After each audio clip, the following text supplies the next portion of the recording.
Hi, this is Vicki from Learning Home Volunteers, and we're doing a learning session on a series of books written by Mo Williams. Mo Williams is an author who's created these two great characters, Elephant and Piggie, that apparently have the same kind of problems our little learners do. They are faced with some big challenges and then lovingly work through them together. And to keep that conversation going after the books, we actually have developed activities which augment the conversation with some fun. Let's take a look at each of the books. Our first one, should I share my ice cream? Well, do you share? Do you not share? That's a really big deal for our kids. In the early years, ages 1, 2, children engage in what's called parallel play. They're happy enough to play next to a child, but they don't really interact with each other. They certainly don't understand what sharing is, and they typically don't want to share anything that they're playing with. And as I get to the end of year 2, they may beginning to be interested in looking at what the other one is doing, and they begin to understand that objects can actually have owners. Well, right around age 3, they began to engage in what's called cooperative play and began with the idea of taking turns and sharing toys. Now they're very much in the moment, and so, as they're actively playing with something, they're sure that if they relinquish the item, they may lose it forever. They will finally learn at some point that this loss of the toy is not permanent, and until they do, you can expect conflict when this happens. You can help children by making this process a little bit easier by actually modeling sharing. You want to be a positive role model for the behavior that you want. So, like if there's a conflict over the toy, you could actually offer choices. You could say, so do you want to play with the truck for 5 minutes and then it's Sarah's turn? Or would you prefer to play with the blocks now and give the truck to Sarah? Reading stories like what we're going to be doing here in this session will really help because they're going to watch the characters run through them and they are modeling the behavior. Our second book is another hard problem for children, waiting. Now, Piggy has this really great surprise for Elephant, but in order for Elephant to get the surprise, he has to wait. And we know that's not easy.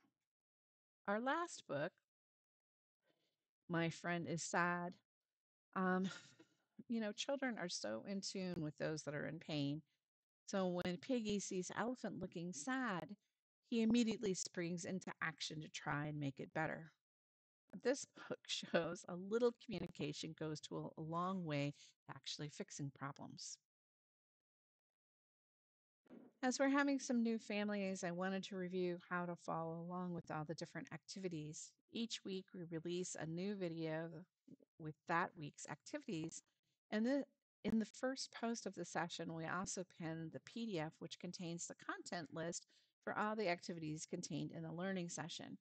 Each of the bags is numbered. You can see this one is number 3, and all the materials for that activity are also numbered if they're not in the bag. And these videos will refer to the activities by number and the material ideas on the slide as we talk about them. None of these activity materials need to be returned except where indicated on the table of contents. But in your box, you're going to also find other things, other activities. Your family coordinator has chosen, based on the information you've provided him or her, about what kinds of things your child likes to do. All of them have a number, like 211, like we're seeing here, and a title. And they actually clearly say it's a lending library. That means we actually share those activities amongst all of the families. So when you're finished playing with Snug as a bug and a rug, you'll come send it back, and another family will get a chance to do that. Now, if those have a choking hazard in there, you'll see a red dot on the label and probably on the pocket. So if your child is still putting things in your mouth, keep track of the pieces and make sure that they don't put them in their mouth. Okay, well, let's get to the activities for this learning session. This is activity number 1. from reading our first book about sharing and specifically sharing ice cream had me craving ice cream. So, where do you buy ice cream?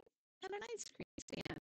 So, in bag number one, you're going to find everything you need to make and sell pretend ice cream, including a menu, popsicles, and cones. This kind of dramatic play is one of the types of play that all ages love. And dramatic play actually helps a lot with language development.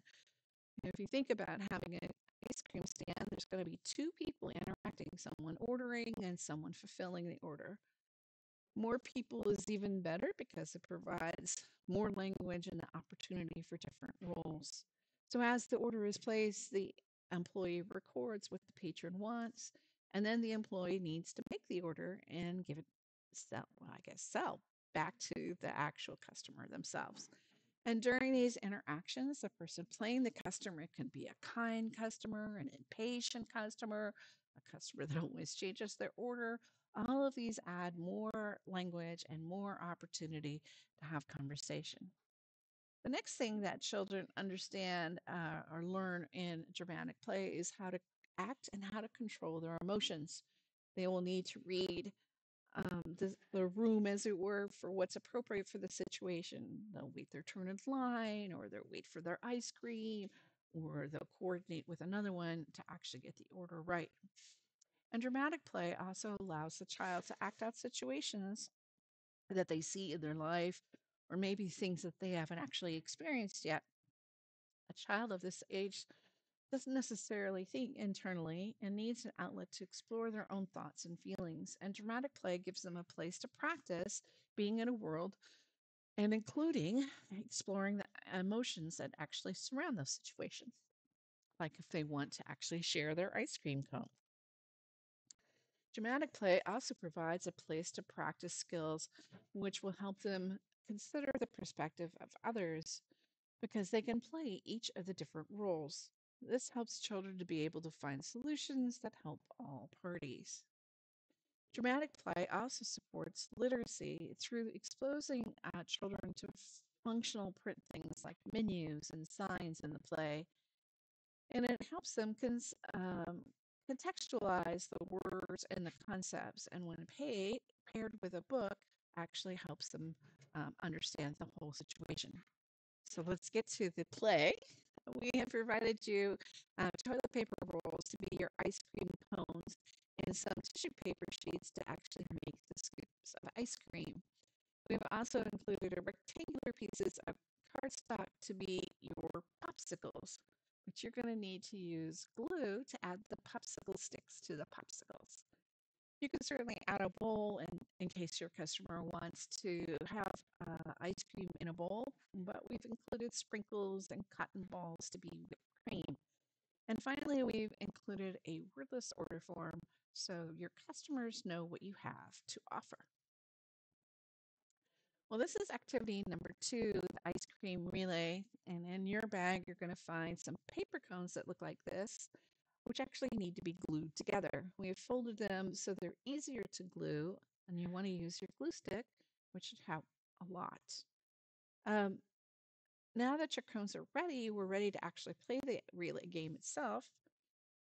Each child runs to the next, like holding a ball in their cone. And then when they get to that person, they pass it to them in from their cone to the other child's cone until the relay is finished. Well, this is activity number three, how many scoops? And in your box, you're going to find a cardboard strip with a cone at the bottom, a set of labels, and five clothespins. You'll need a die from your teacher's kit.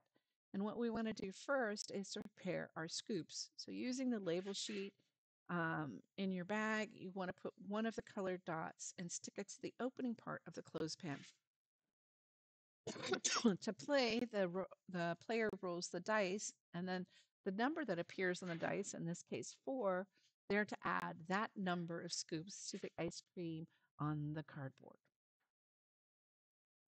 This is activity number 4, sprinkle writing. In your bag, you're going to find some sprinkles in a container. Sprinkle painting is just really a way to practice making marks that make up letters.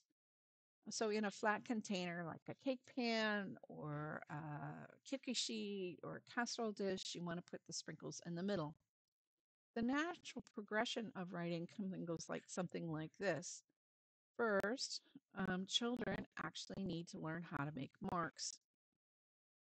Um, we can put the patterns of lines which make up the strokes of letters down like this one has for them to try and copy.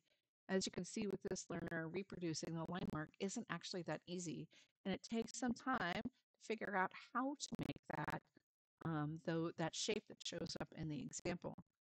Making something smaller is harder than making something big. So if your learner is actually having difficulty confined to a plate, try a bigger plate or a bigger pan. When trying to make the letters, normally I start with putting the sample of the letter on top of the plate so they could actually see the letter itself. Don't put it on a plate next to it like this one. It's really too hard to go left and right, a lot easier to go up and down. Finally, if your child doesn't like the feel of sprinkles, try some flour instead. This is our last activity for this week. I'll see you next week. Bye.